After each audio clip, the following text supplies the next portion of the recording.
Assalamualaikum warahmatullahi wabarakatuh. Waalaikumsalam warahmatullahi wabarakatuh. Salam sejahtera untuk kita semua. Hai semuanya, selamat datang di Suara Pendidikan Sumsel, suara milik kita semua. Bersama saya Sri Susanti, berasal dari SMA Negeri 11 Palembang. Pada kesempatan yang berbahagia ini saya sudah ditemani dengan seorang ibu yang sangat cantik, yaitu Ibu Yuni Herawati, SPD, yang berasal dari SMA Negeri 8 Palembang. Oke, baiklah semuanya, mari kita sapa dulu Ibu Yuni pada saat ini. Hai Ibu, apa kabarnya Ibu? Alhamdulillah, saya sehat seperti hari ini. Oke, alhamdulillah. Ibu berasal dari SMA Negeri 8, Bu ya? Iya, benar sekali, Bu. Yang notabene katanya SMA Negeri 8 ini salah satu termasuk sekolah unggul di Kota Palembang. Amin. Terima kasih. Benar Bu ya? Iya, benar. Oke. Boleh tahu lagi Ibu udah berapa lama Ibu mengajar di SMA Negeri 8 Palembang? Saya mengajar sekitar sudah hampir 14 tahun di sana. 14 tahun. Iya. Luar biasa. Lumayan waktu yang cukup lama, Iya, Bu benar ya. sekali. Mata pelajaran apa Ibu yang diajarkan di sekolah ini? Kebetulan saya mengajar mata pelajaran bahasa Inggris di kelas 10. Wow, bahasa Inggris. Saya yakin mata pelajaran ini adalah salah satu mata pelajaran yang paling diminati oleh siswa. Ya, Bu ya. Mudah-mudahan seperti itu. Oke, pada hari ini materi apa Ibu yang akan disampaikan kepada kita? Hari ini saya ingin menyampaikan materi yang cukup viral ya di kalangan peserta didik sekarang, yaitu mengenai bullying. Bullying. Iya. Oke, materi yang sangat viral dan bahkan mendunia ini Bu Iya, ya. betul sekali. Artinya terjadi baik itu di Kota Palembang, kota-kota lain, bahkan di Seluruh dunia. seluruh dunia. betul. Iya. Oke, baiklah peserta didik semuanya. Kita langsung saja dengarkan paparan dari Ibu Yuni Herawati SPD mengenai bullying. Pada Ibu disilahkan. Terima kasih kepada Ibu Susanti. Oke, sebelum saya mulai materi saya pada hari ini, saya ingin bertanya terlebih dahulu kepada Ibu Susanti. Mohon maaf sebelumnya Ibu. Boleh Bu. Oke, pernahkah Ibu mengalami suatu hal yang tidak menyenangkan selama Ibu bersekolah dulu? Bersekolah. Iya. Pengalaman yang tidak menyenangkan itu kayaknya banyak Bu ya. Iya. Terutama apalagi saya khususnya salah satu orang yang aktif di media sosial. Kadangkali saya mendapatkan inbox bahkan kiriman melalui chat itu yang tidak menyenangkan. Langsung aja nih, misalnya gambar pornografi, kemudian berita-berita yang seharusnya tidak layak untuk disebarluaskan. Iya, betul. Bahkan termasuk berita hoax, Bu. Ya, salah satunya seperti Iya, itu. oke. Baiklah, terima kasih jawabannya Ibu Susanti. Baiklah, saya akan memulai materi pada hari ini mengenai bullying. Oke, sebelumnya kita harus tahu dulu ya Bu ya, apa itu pengertian dari bullying ya. Bullying berasal dari bahasa Inggris yaitu bully, yang berarti menggertak atau mengganggu ya. Dikutip dari American Academy of Child and Adolescent Psychiatry, kata bullying merujuk pada arti kata perundungan, intimidasi, atau penindasan. Oke. Sebelumnya kita harus tahu dulu pengertian bullying itu apa ya. Bullying adalah perilaku agresif dan negatif seorang atau sekelompok orang yang secara berulang kali dengan menyalahgunakan ketidakseimbangan kekuatan untuk menyakiti korban secara mental, fisik maupun seksual, seperti itu Bu. Ancaman yang dilakukan sekali saja, tapi jika membuat korbannya merasa ketakutan secara permanen, itu juga disebut sebagai perlakuan bullying Bu. Nah, jadi walaupun satu kali itu sudah termasuk perlakuan bullying Bu ya. Nah, tanpa kita sadari, kita mungkin termasuk salah satu pelaku atau sebagai korban dalam peristiwa ini ya Bu ya. Nah, berikut macam-macam dari bentuk bullying tersebut. Yang pertama yaitu bullying secara fisik, Bu ya. Jadi kalau bullying secara fisik itu melibatkan kontak fisik antara pelaku dan korban. Seperti misalnya nih, dipukul, ditendang ya, dan kekerasan fisik lainnya ya, bahkan hingga merusak barang-barang milik pribadi atau properti-properti yang ada di sekitar kita, seperti itu Bu ya. Yang kedua yaitu bullying secara verbal ya. Kalau verbal ini lebih ke kata-kata Bu. Ya, Jadi kalimat, benar sekali. Kadang-kadang ada kata-kata yang kasar ya, yang menyakiti, menghina, menjinir ya, bahkan menereki dengan kasar, lalu memanggil dengan julukan-julukan yang kurang menyenangkan, seperti itu. Lalu adanya yang ketiga yaitu bullying sosial ya. Kalau sosial seperti saya tadi. ya itu menyebarkan rumor ya yang belum pasti kebenarannya agar orang-orang yang ada di sekitar kita itu membenci kita, seperti itu Bu. Itu yang sosial ya Bu ya. Nah, yang sedang marak sekarang Apa itu? yaitu cyberbullying. Saya Cyberbullying ini ya dia tidak memberikan Bu namanya suatu tindakan ya atau perlakuan yang kasar dalam bentuk perbuatan, tapi dia lebih ke kalimat-kalimat atau gambar yang diposting ya di internet ataupun media sosial yang berusaha untuk menghina, mengejek ya seseorang, seperti itu Bu. Apakah termasuk itu misalnya mengubah bentuk kepala orang? Iya, seperti itu salah satunya. Jadi kita harus hati-hati sekali dalam bermedia sosial, seperti itu ya Bu. Oke, di dalam bullying itu ada peran-peran ya, peran-perannya ya Bu ya, seperti yang pertama yaitu bully. Siapakah bully itu? Bully itu adalah siswa yang dikategorikan sebagai pemimpin. Ya, dia berinisiatif dan aktif terlibat dalam perilaku bullying. Nah, itu peran utamanya Bu, namanya bully. Ya. Jadi bully ini orangnya, Iya, pemimpinnya. pemimpinnya.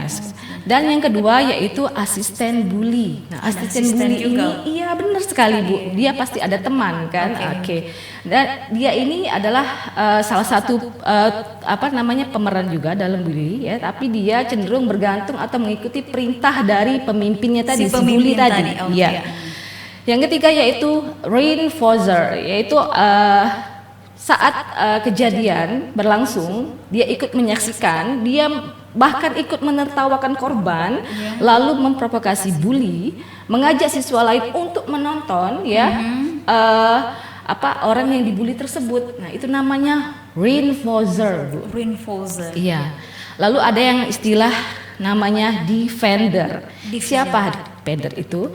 Nah, ini ya, defender itu adalah orang yang berusaha membela dan membantu korban, tapi sering sekali akhirnya dia menjadi korban pembulian juga. Nah, itu yang kesian ya Bu ya. Dan yang terakhir yaitu outsider. Siapa outsider itu ya? Outsider ini orang yang tahu hal itu terjadi, namun dia tidak melakukan apapun, seolah-olah tidak peduli. Jadi cuek dia Bu. Masa bodoh dengan keadaan yang ada terjadi. Ya. Seperti itu Bu. Itu namanya outsider Bu ya. Oke, selanjutnya kita akan masuk ke penjelasan tentang pihak-pihak yang rentan menerima perilaku bullying. Siapa saja mereka? Yaitu orang yang pertama memiliki perbedaan dengan kita Bu. Perbedaan? Maksudnya Iya. perbedaan itu? Perbedaan seperti ini, dia misalnya memiliki berat badan yang lebih dari biasanya. Orang yang lebih ya, ya? Iya benar. Terus memiliki gaya yang tidak pada umumnya. Tidak seperti normal. itu. Iya. Gayanya mungkin agak sedikit berlebihan, bisa seperti itu dikatakan Bu ya. Lalu anak yang baru, newcomer, pendatang baru ya. Lalu tidak bisa mengikuti tradisi di kelompok tersebut. Jadi dia minder seperti itu Bu ya. Dan penyandang disabilitas seperti itu. Lalu lemah dan tidak bisa mempertahankan diri. Jadi dia kurang percaya diri, termasuk seperti itu Bu. Kurang pede Bu Iya. ya? Lalu orang yang depresi, memiliki kecemasan dan memiliki penghargaan diri yang rendah. Nah, ya. Jadi dia mudah ketakutan seperti itu Bu ya. Lalu kurang populer dan memiliki sedikit teman. Jadi anak-anak yang memiliki sedikit teman itu cenderung untuk menjadi bahan pembulian teman-temannya loh Bu. Jadi baiknya kita kurang bergaul ya Bu ya. Bisa kita sebut sebagai anak yang kurang bergaul di sini Bu ya. Oke. Selanjutnya yaitu ciri anak yang menjadi korban bullying nih Bu ya. Ciri anak yang menjadi korban bullying yaitu pertama dia menjadi lebih mudah menangis seperti itu Bu ya, sedih seperti itu Bu ya. Lalu menyendiri dan menarik diri dari pertemanan. Lalu menyebabkan dia kesulitan untuk bergaul. Lalu menghindari dari sekolah dan dengan berbagai alasan, ketinggalan tentu pelajarannya ya Bu ya, sampai dia menjadi siswa yang tidak berprestasi tentunya ya, karena dia ketinggalan pelajaran di sekolah ya. Lalu menunjukkan gestur cemas, takut dan terancam. Jadi ada rasa ketakutan yang dimilikinya ya saat dia merasa dibully seperti itu Bu ya. Lalu mengapa dia tidak melapor? Nah ini ya salah satunya Ibu ya, kenapa banyak kasus pembulian itu terus merebak, karena salah satunya anak-anak tersebut tidak ingin melaporkannya. Mungkin karena takut. Iya. Nah di sini ya ada alasan-alasannya Bu ya. Pertama dia khawatir dianggap lemah, ya dianggap lemah oleh teman-temannya.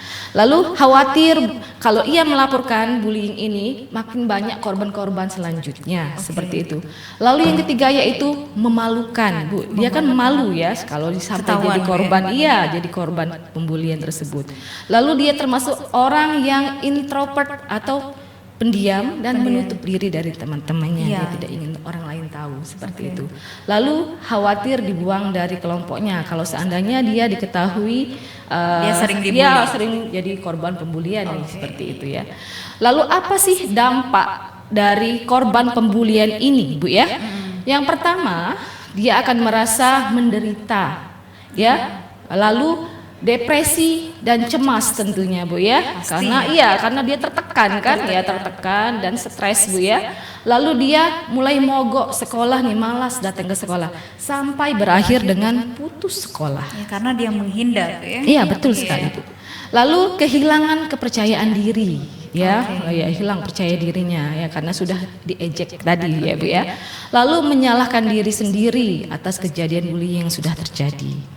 Miris sekali Bu. Iya sangat sekali Bu. Lalu kehilangan konsentrasi belajar, bahkan masalah kesehatan juga ikut terganggu ya Bu ya. Lalu membahayakan kehidupan sampai pada titik yang paling tidak diinginkan, yaitu mengarah kepada kematian atau kasus bunuh diri seperti itu. Iya, jadi pembulian ini sangat parah ya Bu ya. Jadi jangan sampai kita sebagai pelaku ataupun menjadi korban pembulian tersebut.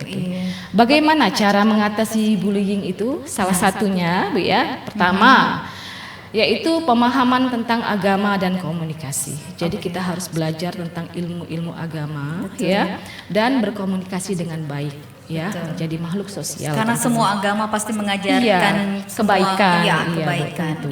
Lalu kebijakan menyeluruh di sekolah, peraturan-peraturan ya akan ditegakkan di sekolah bila pelakunya melanggar ya. Lalu kebijakan membuat program anti bullying di sekolah seperti itu Bu ya. Lalu kita harus menunjukkan prestasi bakat kita ya, agar teman-teman semua tidak merendahkan. Iya betul sekali, tidak merendahkan. Lalu menjalin pertemanan yang banyak, menumbuhkan rasa percaya diri ya. Jangan menunjukkan sifat kita yang selalu minder, sedih ya. Bahkan jadikan kekurangan kita menjadi keunggulan bagi diri kita tentu ya. Lalu yang terakhir yaitu melaporkan ke pihak-pihak yang berwenang seperti itu. Jadi kalau di sekolah bisa melaporkan ke guru, wali kelas, misalnya guru BP ya, ataupun ke orang tua misalnya. Komunikasi dengan baik ya di sekolah ataupun di rumah ya Bu ya.